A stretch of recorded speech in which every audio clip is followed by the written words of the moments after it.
Welcome to Lasso TV. I'm Cheney Keck. And I'm Eamon Sugarman. This week, we get post-election reactions with Arjun and a Thanksgiving dinner with Ellie. But first, the annual blood drive for anyone over the age of 16 is November 22nd in the Ox Gym.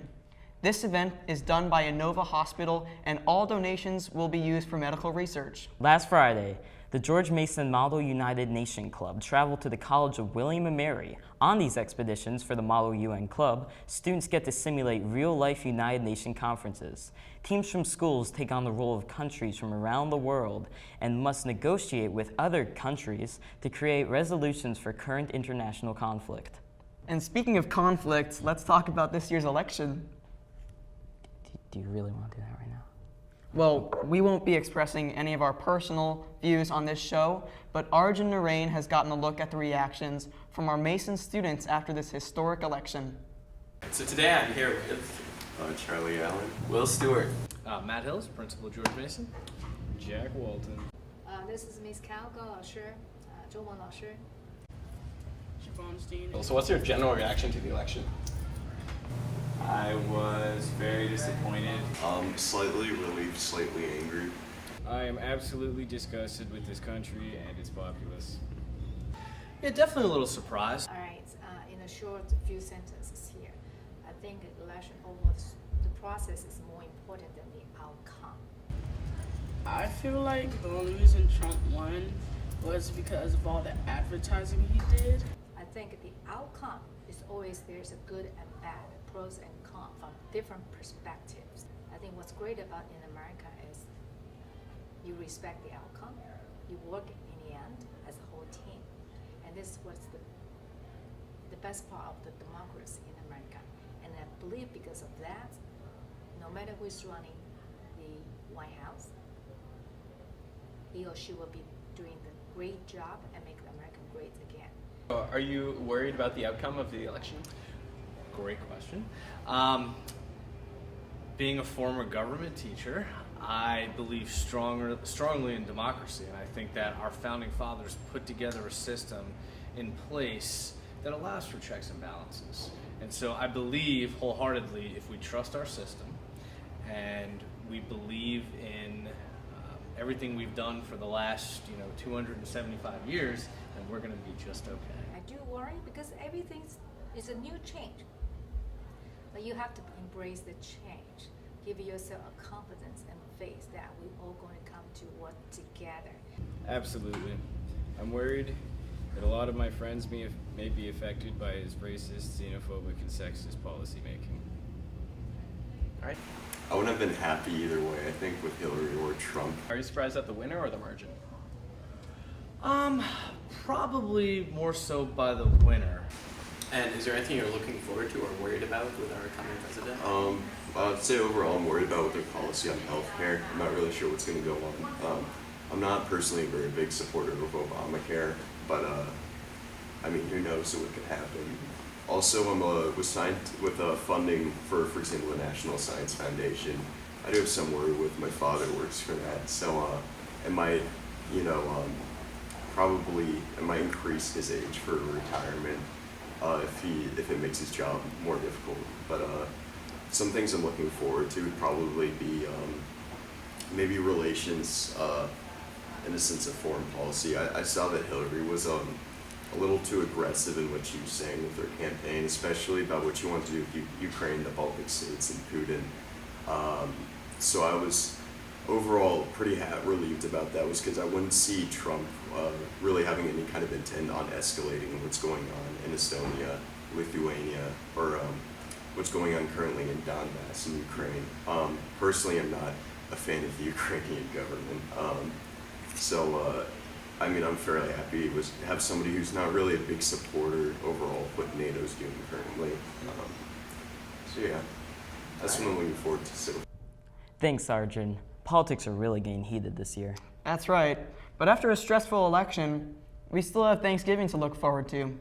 We all look forward to the delicious selection of food on Thanksgiving every year. But have you ever wondered what the best dishes are? Ellie McGuire asked some of our students their favorite meals.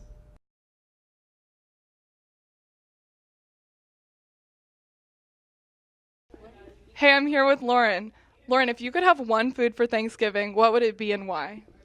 Probably my grandma's filling, which is Pennsylvania kind of talk for like stuffing. I don't know. She just makes it differently than normal people, so it's better. Yeah, I love like homemade things from family recipes. I'm here with Lisette. Lisette, if you could have one food for Thanksgiving, what would it be and why? I guess it would be just the turkey because that's like the basic thing that everyone enjoys.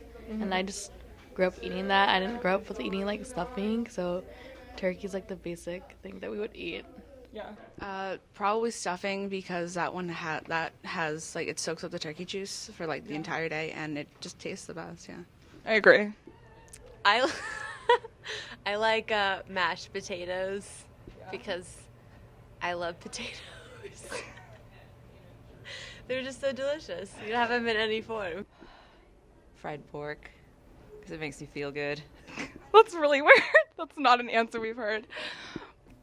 Hey, I'm Ellie McGuire. After interviewing some students and teachers, I've come to realize that some students like to keep it traditional, while others like to put their own cultural twist on food. Man, I can't listen to people talking about turkey and stuffing without wanting some myself. All you need after that great stuffing is a dessert. That's true. And speaking of dessert, we have an exciting new episode of Andrew's Cooking Show. And this week's recipe may be the perfect treat to have after a delicious Thanksgiving meal. Hey everybody, Andrew here, and today in the kitchen with Andrew we're going to prepare a pumpkin pie, a delicious treat just in time for the holiday season. So let's get started and we'll go over the ingredients.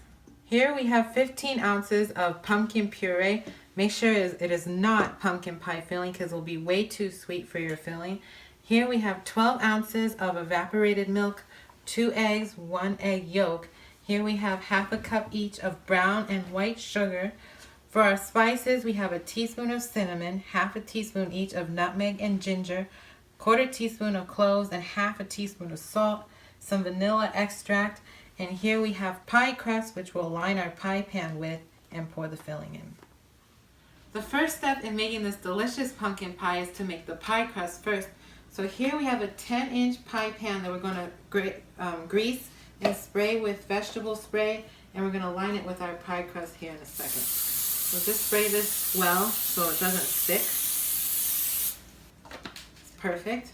And here we have our pie crust, and what we're going to do is we're going to line the pan with it and make sure that it's evenly placed in the pan. That's perfect.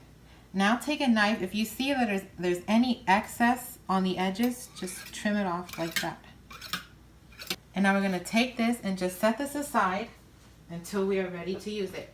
So now we are going to make the pie filling. So first we have our pumpkin pie filling, and we're going to whisk it together so we mix together the liquid and the mash that has been separated. So now first we're going to take our eggs and our sugar, and what we're going to do now is mix this thoroughly until it's well combined. Just give it a quick mix. And so next we'll take our milk and we're going to add it in 2 stages. If we add it all at once, they'll make sure it'll be too lumpy to pour into the pie crust.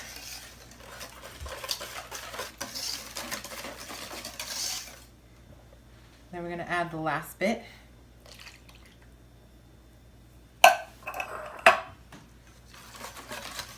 Whisk that.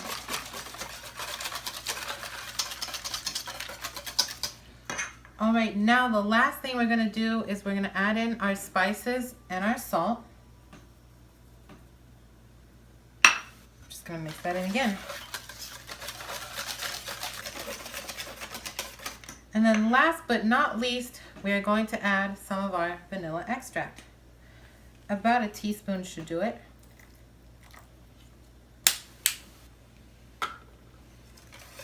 I'm going to stir that in.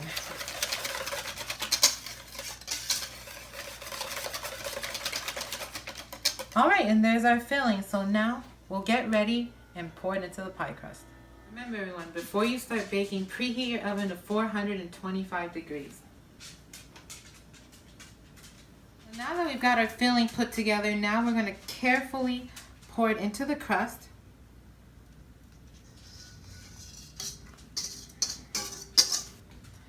And make sure it's even, which I think it is. That's perfect. And so now we're going to carefully place this in the oven.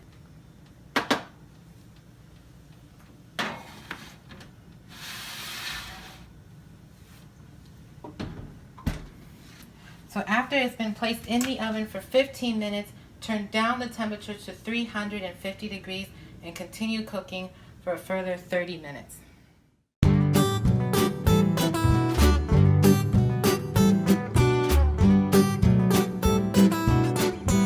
Alright, our pie has been in the oven for 45 minutes total. We're going to let this come and cool to room temperature. Once it does that, we'll put it in the fridge for 4 to 6 hours. And once it's done, we'll cut it up and serve it. Okay, so our pie has been in the fridge for at least 4 hours. So now what we're going to do, we took a slice out of it, and now we're going to put at least a dollop of whipped cream. And we're going to sprinkle a little bit of cinnamon just to make it look nice. Just a pinch. Just to make it look like it's in the magazine. Okay, so now we're going to test it. Taste test. This is really good. I hope that you all tried this recipe for the holiday season. Please like, comment, and subscribe to In the Kitchen with Andrew, and stay tuned for next week's episode. Ciao. Well, that looks delicious. Sure does. And that's all for this week on Lasso TV. I'm Shani Keck. And I'm Eamon Sugarman. Thanks for joining us.